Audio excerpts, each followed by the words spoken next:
Here's something every FX trader eventually bumps into, and honestly, once it clicks, you start seeing the market completely differently. It's called the carry trade, and it all comes down to one simple idea. Money flows toward yield.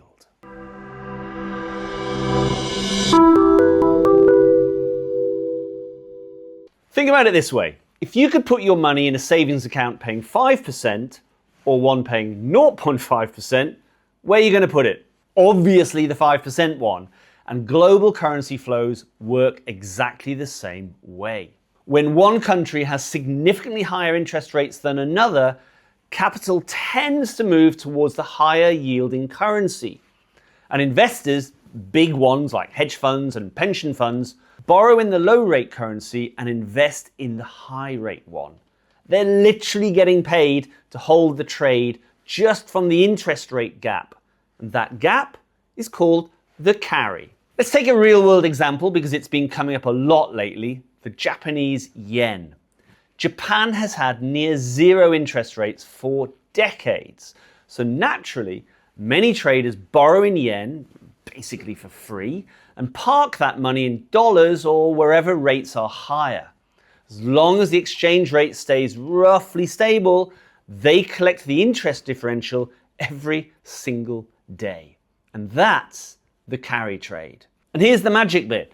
When a lot of people are running this trade, it actually becomes self-reinforcing because demand for the high yield currency pushes it higher, which attracts more buyers, which pushes it higher still.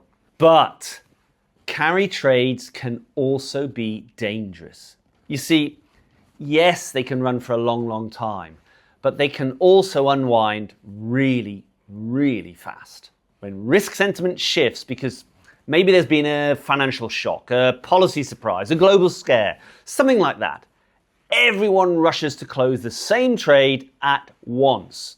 So the borrowed currency, say the yen in our example, shoots up and the high yield currencies collapse.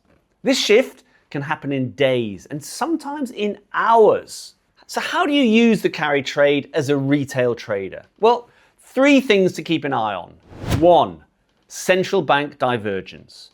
When 2 major central banks are moving in opposite directions on rates, that creates carry opportunity and typically drives a sustained trend. 2, volatility. Carry trades love calm markets and die in volatile ones. So watch the VIX or implied FX volatility. When vol spikes, carry unwinds. 3, risk appetite.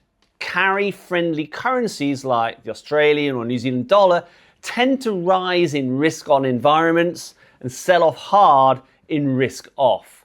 That pattern repeats over and over. So what's the takeaway here? The takeaway is that the carry trade isn't some exotic hedge fund strategy. It's one of the most fundamental forces shaping currency markets every single day. Once you understand interest rate differentials and what drives carry flows in or out, you'll have a much clearer picture of why currencies move the way they do, not just that they moved. And that is worth a lot.